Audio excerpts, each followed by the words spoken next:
Before the French Revolution, society was divided into three estates. The first estate were the clergies, who were people, including priests, who ran both the Catholic Church and some aspects of the country. The second estate were the nobles, which included members of the royal family but did not include the king.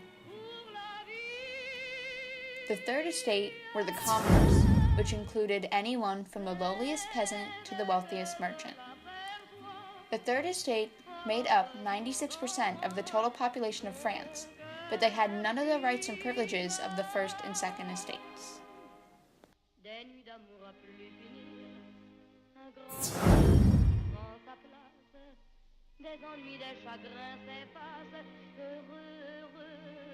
The first and the second estate, or clergies and nobles, had privileges that the third estate did not have. Members of the second and first estate did not have to pay any taxes, while the third estate was forced to. The first estate and the second estate both collected taxes from the third estate. Historians believe that one of the main reasons the French Revolution came about was the dissatisfaction of members of the third estate, who wanted a more equal distribution of wealth and power, starting with the paying of taxes.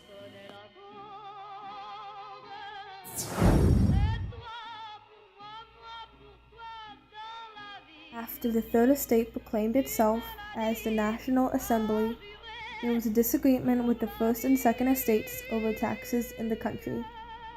They chose to discuss the matters together in a private room. When delegates discovered that the meeting chamber was locked, they suspected that it was the king's doing. They decided to move the conference to the royal tennis court. There, they took the oath of allegiance and pledged to gather again till the Constitution was written.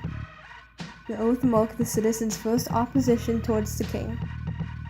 Due to the National Assembly's persistence and determination, the king wrote the Constitution and changed voting rights. The oath also showed that the power of France's citizens rested in the people and representatives rather than the monarch. On June 17, 1789, after a lot of debate, representatives of the Third Estate took the step of leaving the Estates General in order to form the National Assembly. After meeting in a tennis court, members of the Assembly decided to not disband until they had provided France with a new constitution.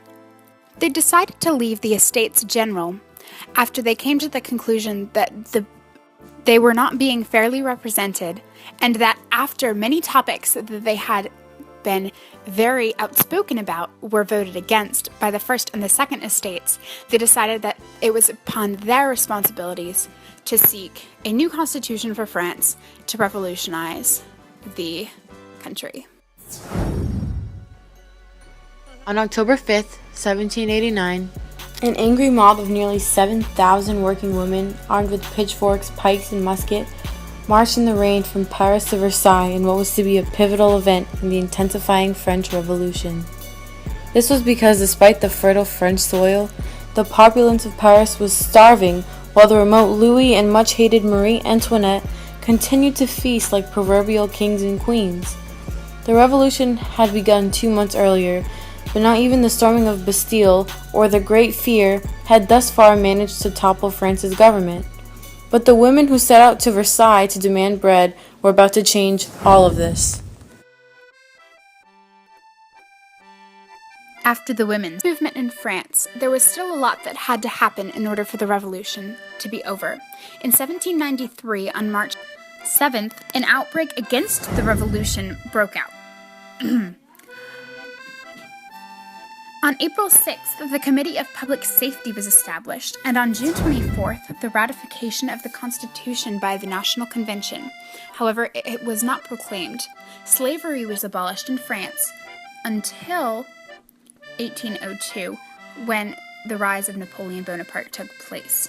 On July 3rd, the Constitution created by the National Convention was carried out, and King Louis was carried away from Marie Antoinette and was given the treatment of a cobbler or a common folk.